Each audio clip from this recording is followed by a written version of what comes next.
So, welcome back, John Pan here with another video. Today we're going to be going over the new Mirror Dungeon, dungeon, and bring you guys a little beginner guide. So obviously you can play the Mirror Dungeon normally, but with how they changed Mirror Dungeons, things are a little bit different now. You might be wondering what I'm doing right here. Because you gain rewards when you finish the dungeon, there's actually, as weird as it sounds, no negative effect for just giving up your run and trying to get just a decent ego gift to start off with. So you can literally do this an infinite amount of time to get like a nice ego gift. Obviously, at a certain point, this is kind of just sort of a waste of time, realistically speaking. This doesn't change too much of what you're doing, but you can just go in and out until you find like an ego gift that's nice. Like Eclipse of the Scarlet Moth is nice, but ideally you get the Heavy Duty Battery or Commemorative Coin. Heavy Duty Battery and Heavy Duty Battery and Commemorative Coin are probably the two gifts you want, but ideally any of the gifts can work. I mean, Tomorrow's Fortune is nice because you can get to choose out of 4 ego gifts instead of 3. But yeah, pick one that works for you. I'm personally just gonna look for Commemorative Coin or here we go. Commemorative Coin. Commemorative Coin is basically the one that you're probably gonna want. Reason being is with Commemorative Coin, it basically makes it so like your ego, when you use it twice, which speeds up your clears a lot faster. However, honestly speaking, you don't have to do that. There's no reason for you to do it. I just like to do that just to have like a really strong start. Now they have a preset function, which is very nice. This basically makes it so like you can just have your team that you picked before start off all the way. Now, how this game mode works is once you have your 7 teammates, in the beginning, you're only going to be able to use 5 of your teammates. However, once you get to the last stage, at that point, you're going to have a maximum of 7 people on your team. Ideally, what you want to do is you want to be able to recruit the cheapest team members, and I'll show you how you guys can recruit your team members later, but you want to recruit your cheapest team members and just have them on the bench just to gain their passive and have your 7 main core on your damage dealer. And once you have your team set up, you want to go for it. You want to have your strongest team in the beginning, because once you go into the dungeon, recruiting new members is going to cost you money, essentially, or points. Now, a 3-cost character is going to cost 100 points, a 2-cost character is going to cost 60 points, and a 1-cost character is going to cost 20 points. Egos also cost money. So when you get a new character, they're going to get their base ego for free, but then all their other egos are like 60 coin a pop. So that's why get your strongest team and have it on there. We can go confirm, and then we can pop into the dungeon. So let's get explaining. Mirror Dungeon, at least a new one, very, very different. There are a couple nodes I want you to pay attention to. I do feel like some of it might be bugs, so we'll have to wait and see. So Mirror Dungeon, the new one, has 5 floors, as you can see, a ton of nodes. The difference now is that you can get up to 7 party members on your team in one go. So because of that, once you get to like the 5th floor, 4th, 5th floor, you have to have like 7 people on your team just fighting, which is pretty nuts. However, with that being said, being able to have 7 people on your team makes it a little bit balance. The reason why is as you progress to all 5 floors, it gets harder and harder to be able to speed out the enemies. As you can see, our team is a bit stacked, but I don't know if that is going to be good enough. The reason being is with the changes to Mirror Dungeon, or at least this one, it makes it so that the game plays a little bit differently, but it's definitely a lot longer. So the game, finishing up all 5 floors, takes about 50 minutes, and that's like on the faster side. Like it takes on average of, I want to say, 45 minutes to an hour, leaning closer towards 50 minutes for everything, which is pretty insane, honestly, not gonna lie. It's like, it is work. Oh Jesus. It is work. Now, the thing about this is that there are two new nodes that change up the game mode in an interesting way, kind of. The first mode is this right here, Thick Rumbling Hum. So you have a few options. You can either A, buy ego gifts at the cost of, your currency. You can either add a new party member to your team. So say, for example, I want to add, let's just say Otis. I want to add her 3-star variant, and I want to get her Ebis Amigo. That's going to cost me a total of 160 points. But I don't need a new character right now, so I'm not going to go for a character. What I'm going to do is I'm going to do Rodion Skill Replace. So this is the biggest, most important change to the game. I don't know if it's working right now. When I read it, it says change one of your identity skills 1 Revit to a skill 2 vibration and compression. Change one of your skill 2 vibration and compression to skill 3, or you can change one of the identity skill 1 Revit to a skill 3. So this is probably really good in replacement of just not being able to skill cycle.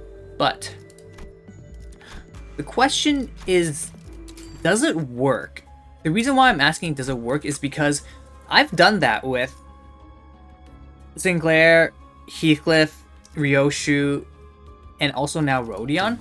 I don't know if that's actually working, because in my mind, when I read that, I thought it was all the skills 1 turn into skill 3, which I think is nuts.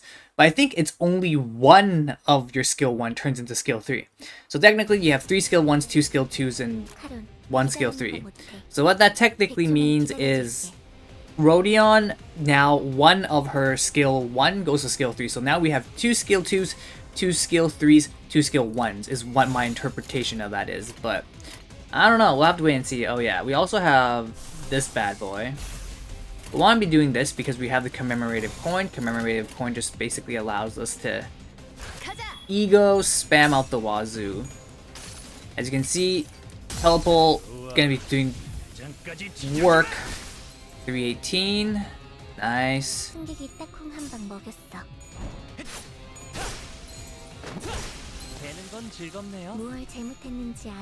Yep, commemorative coin. Commemorative coin, very, very strong. Just hit twice. Just does so much damage with the multi-hits.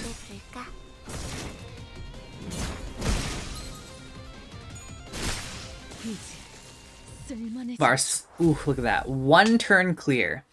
So, obviously, commemorative coin, certain ego gifts are very, very strong. The last thing I do want to show you in this game mode is the new rest mechanic, which is this one right here. Obviously, there's ego gifts, but this is the last one that I want to go over. You either have the option of just adding, like, same thing, new character. Let's just add Meursault. Let's add Ryoshu. And let's just add base Ishmael. And now we have all these guys in our bench. It's interesting, kinda, to see it like that, but it works out both ways. And we're gonna be getting to the final boss, and this should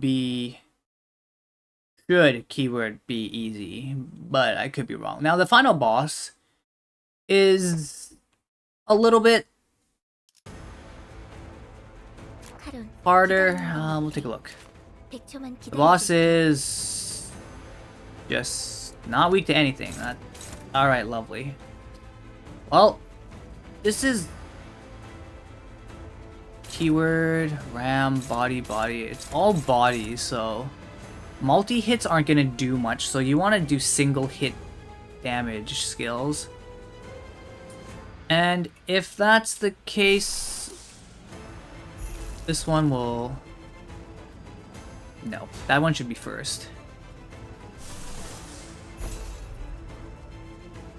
We're gonna do Dimension Shredder. Might be a bad idea, but it should be okay.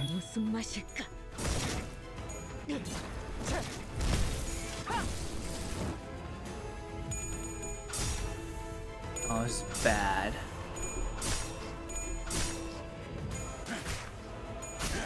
승객이 딱콩 한 방 먹였어. Okay. I will say though, like the last boss, it's a little bit more epic now.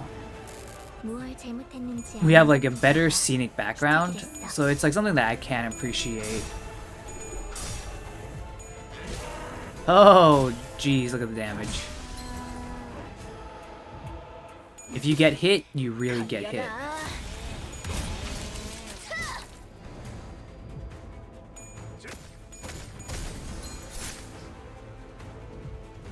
Time for Dimension Shredder.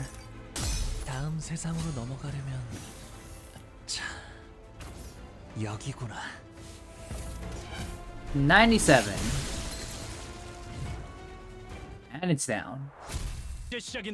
So, as you can see, the new mirror dungeon is interesting. I don't know if it's working as intended with the skill replace, because honestly, the skill replace is decent, but I don't know if it's good enough. The one thing that I do want to note is that the skill replace, I think, can be done a little bit better. By replacing skill 1 to skill 2 or skill 1 to skill 3, it should be all skill 1 to skill 2 and all skill 1 to skill 3. That makes more sense to me. I don't know why they made it so you can only replace 1. It doesn't make sense. Like, the game mode itself isn't that hard right now, so we should be able to blaze through it. Or at least make it more expensive, because right now I don't know if that skill cycling thing is even working properly. Because when I replace the skill, I don't know if I did replace it or if I didn't. Right now I don't know if it's bugged or if it's working, so that's something that I wish I would get some more clarity on. They really should make it so that if I replace a skill, I replace all the skill 1s to skill 2s or all the skill 1s with skill 3s.